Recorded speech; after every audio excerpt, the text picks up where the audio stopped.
Nous allons maintenant voir l'utilité de cette idée d'une petite daemon, une daemon distance minimale normalisée, parce que nous allons l'exploiter pour avoir une manière d'exprimer la performance d'un système de modélation comme la performance vis-à-vis le QPSK. L'idée ici est d'utiliser le QPSK comme une référence. C'est une approche où le QPSK, il y a une performance très facile à reconnaître, ou je dirais qu'ils sont bien connus, une référence bien connue. Donc, si nous avons un format de modélation et on est moins familiarisé avec sa performance, c'est ce qu'on peut dire. On veut dire, mais vis-à-vis QPSK, elle est 3 dB pire, 5 dB pire. Donc, ça nous donne tout de suite une impression, un feeling pour ce qui est la performance. Donc, le QPS devient comme notre référence, notre standard pour la performance en général. Donc, voici l'expression de l'approximation venant de bande d'union. Et ici, avec le daemon qui n'est pas normalisé, et ici, avec la normalisation. Pour le QPSK particulièrement, l'expression exacte est donnée par, l'approximation est donnée par cette expression. Donc, nous voyons ici qu'il est le racine carré de 2 fois EB sur N0. Donc, le daemon, dans le cas de QPSK, est le racine carré de 2. Donc, ici, daemon égale à la racine carrée de 2. Donc, quand nous allons comparer la performance d'un autre système de modélation, nous allons isoler la racine carrée de EB sur N0. Qu'est-ce qui le multiplie? C'est le petit daemon. Et c'est ce petit daemon que nous allons comparer avec la racine carrée de 2 pour avoir une référence sur la performance. Donc, nous allons prendre l'exemple de QAM rectangulaire ou carré, QAM carré, pour faire notre comparaison. Donc, pour le cas carré, nous avons trouvé cette expression pour la probabilité d'erreur. Et bien sûr, ça, c'est la forme de récepteur. Espace de signal de 2 dimensions, donc 2 branches, une branche en phase et en quadrature. Et nous avons déjà trouvé, c'était quoi le daemon? Le daemon, nous avons trouvé était 6 fois log 2 de L divisé par L carré à moins 1 ou 3 log 2 de M divisé par M moins 1. Deux expressions, même pour le daemon. Donc, nous allons utiliser cette expression pour comparer maintenant la performance du QPSK avec 16 QAM, avec 256 QAM, avec 64 QAM.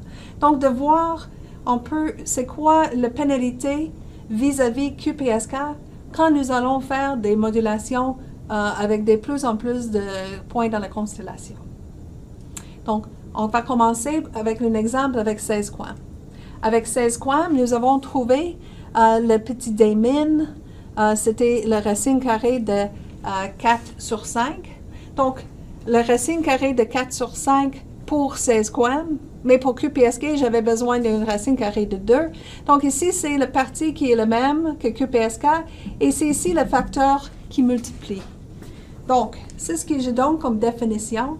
La perte d'un format de modulation vis-à-vis QPSK, je vais donner en dB. Et l'expression est moins 10 log 10 de, ici, sera le 2 sur 5 ou de daemon carré. Donc, 16 QAM, où L est égal à 4, nous avons une perte vis-à-vis QPSK de 4 dB. Donc, voici le calcul, le chiffre, et je vais maintenant regarder graphiquement l'interprétation finalement de cette perte et aussi comment voir la perte à partir d'un graphique. Donc, voici un graphique de QPSK en jaune et de 16 QAM en rose. C'est EB sur N0 versus, ça c'est quand la probabilité d'erreur d'un bit. Et bien sûr, le QPSK a une meilleure performance parce que c'est plus proche à l'origine. Et si on regarde dans la partie asymptotique, peut-être vers 10 à la moins 7, ces graphiques étaient générés avec MATLAB. Donc, je prends l'équation, je le programme à MATLAB, je génère les courbes.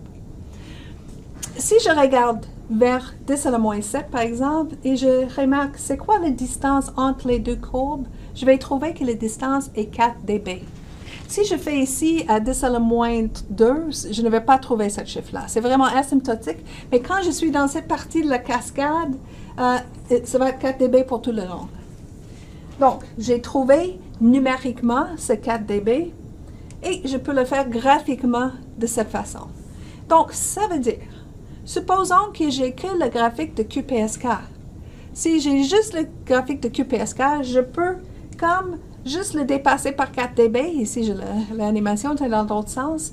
Mais à partir de QPSK, mais finalement, j'ai une bonne approximation pour la courbe de 16 coins. J'ai juste à prendre cette courbe à QPSK et le déplacer à 4 dB et j'ai la performance de 16 coins.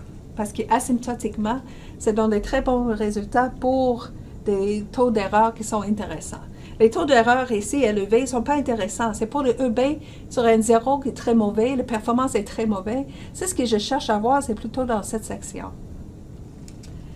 Donc, exactement le même processus, 64 QAM, L est égal à 8. Je fais toute la même manipulation et j'arrive à 9 sur 63 comme le facteur à mettre dans mon équation pour la perte. Et pour ce chiffre-là, j'arrive à 8,4 dB. Donc, encore une fois, c'est toujours déterminé par la courbe de QPSK. Je prends la courbe de QPSK, je déplace par 8,4 dB et j'ai le graphique pour 64 QAM. Je peux même faire pour QPSK, pour 256 et la perte en dB par rapport à QPSK, c'est 13,3 dB. Donc, la courbe ici, ça va être encore plus éloigné, beaucoup pire que QPSK et la différence, c'est une perte de 13,3 dB. Donc, pourquoi est-ce qu'on appelle ça la perte de ces unités? C'est parce que c'est comme si j'avais un certain rapport EB sur N0. Si je voulais avoir exactement le même comportement, dans le même comportement, si je veux avoir exactement 10 à la moins 7 comme probabilité d'erreur, dans ce cas-ci, j'aurais besoin de peut-être 11 dB, mais dans le cas de 256, j'ai besoin d'un EB sur N0 plus important et plus important par 13,3 dB. Donc, c'est pour ça qu'on appelle ça la perte vis-à-vis QPSK. Donc, un très simple exemple. Supposons que nous avons le graphique de QPSK et on remarque que pour QPSK, si on veut atteindre 10 à la moins 5, on cherche dans le graphique 10 à la moins 5, c'est 9,9 dB. Donc, juste en regardant le graphique de QPSK, je peux maintenant répondre à la question. Pour le 256 QAM, on a besoin de quel EB sur N0 pour avoir 10 à la moins 15? Mais c'était 9,9 pour QPSK, ça prend 13,3 pour dB de plus, donc ça fait 23,1 dB EB sur N0 pour avoir 10 à la moins 5 quand j'utilise 256 QAM. Encore une fois, ici les deux courbes, j'ai écrit l'équation à côté de chacune des courbes et ici c'est le facteur de petit Dmin qui est indiqué qui donne exactement ces 13 dB. Et encore une fois, 10 à la moins 5, j'ai trouvé ici, juste avec la courbe de QPSK, 9,9 dB.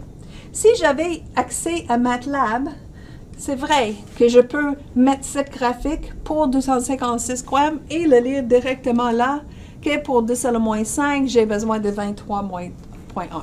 Mais si, par exemple, je n'ai pas cette courbe disponible, je n'ai pas MATLAB à côté de moi, mais j'ai un graphique de QPSK, comme par exemple dans un examen, des fois, on a cette courbe-là, et à partir de cette courbe-là, on sait qu'avec le calcul qui est 13,3 dB, on peut trouver la même information. Voici un exemple venant d'un examen précédent, de genre des questions qui peuvent poser après c'est ce que nous avons découvert dans cette analyse du signal. Par exemple, dans la première section, je propose une constellation et je demande après, pour une certaine EB sur N0, 13 dB, quelle est la probabilité d'erreur. Donc, c'est ce qui est fourni, c'est le graphique avec le QPSK. Donc, pour répondre à la partie B, mais premièrement, il faut savoir c'est quoi le Dmin. Avec le petit Dmin, je sais la perte vis-à-vis QPSK et je peux répondre à cette question. Comment est-ce que je trouve le petit d-min? Bien, je commence par, on n'oublie pas le processus, on commence avec les coordonnées IQ, et ici on voit plus ou moins 1, et une 3 et moins 3 là. Donc je suis dans l'espace d'IQ. Je passe à l'espace du signal. Donc, j'utilise mon équation pour chercher les coordonnées, le facteur multiplicatif, le facteur de normalisation. Et à partir de ça, j'ai mon d-min, qui est une fonction de EB ou ES. À partir de ça, je peux maintenant chercher le petit d-min en divisant par la racine carrée de 2EB. Donc, dans le problème, voici l'exemple. Le d-min pour cette constellation devient la racine carrée de 1,27. Donc, pour répondre à la partie B, après d'avoir suivi ce processus, arrivé à le petit d-min, je cherche c'est quoi la perte par rapport à QPSK. Donc, c'est un d-min et la racine carrée de 1,27. Je sais que j'ai besoin d'un facteur racine carrée de 2 qui est pour le EB. Donc, finalement, c'est le 0,635 que je mets dans l'équation pour la perte qui me donne presque 2 dB. Donc, 2 dB de perte de cette constellation vis-à-vis QPSK. Donc, ici, j'ai les deux graphiques. J'ai le graphique de QPSK en orange et j'ai le graphique pour le d-min que j'ai trouvé. J'ai mis le graphique aussi. Mais pour chercher la réponse à la question pour 13, donc si j'avais la courbe ici en mauve, j'aurais cherché 13 et je vais voir que pour 13, c'est comme 10 à la moins 7. Mais si je n'avais pas la courbe en rose, qu'est-ce que je peux faire? Mais à la place, je vais dire, mais si c'est 13 dB que je vais avoir ici, mais une perte de 2 dB, ça doit être 11 dB en orange pour le QPSK. Si ça prend 13 dB, ça va juste prendre 11 dB pour le QPSK. Et avec 11 et le graphique orange, je peux lire exactement ici le 10 à la moins 7.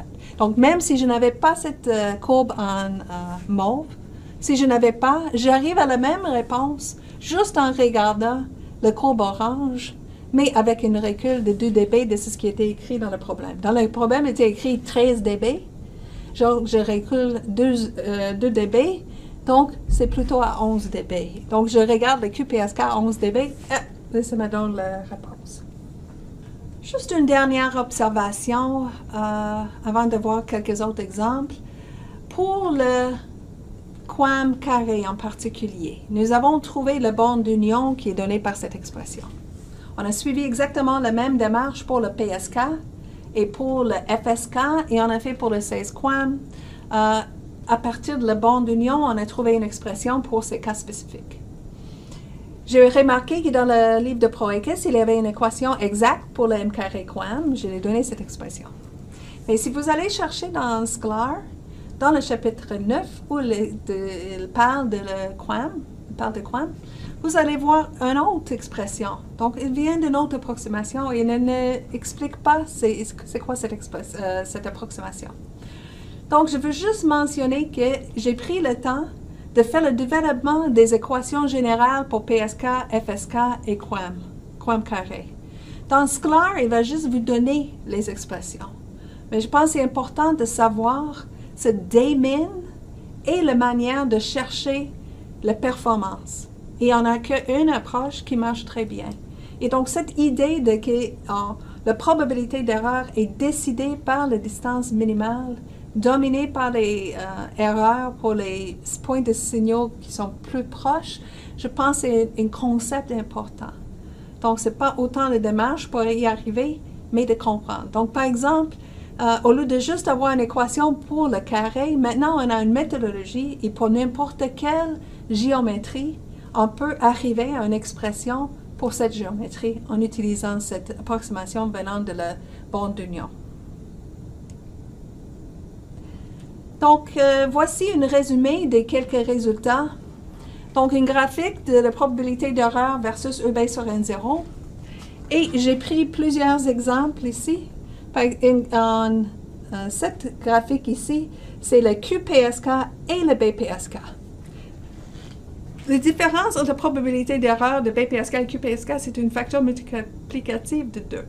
Donc, comme j'ai dit, on ne le voit pas sur le graphique parce que c'est la partie asymptotique qui est dans l'argument de Q qui décide la forme de cette cascade.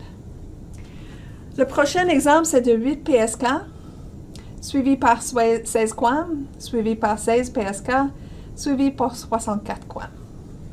Donc, j'ai pris ces exemples juste pour faire sortir l'avantage d'avoir une constellation où je peux exploiter toute la dimensionnalité de l'espace du signal. Donc, pour le PSK, j'utilise un espace de 2 dimensions, mais j'insiste d'avoir les points de la constellation sur un cercle. En forçant d'être sur un cercle, je ne prends pas davantage de toute la géométrie disponible à moi. Quand je prends 16 QAM, et au lieu de le mettre des points autour d'un cercle, je vais plutôt le mettre dans une forme rectangulaire carrée. À ce moment-là, je peux remplir l'espace. Et je vois la différence entre 16 QAM et 16 PSK. Il y a une grosse perte entre les deux parce qu'il y a beaucoup d'avantages d'aller avec cette approche de moduler à la fois l'amplitude et la phase.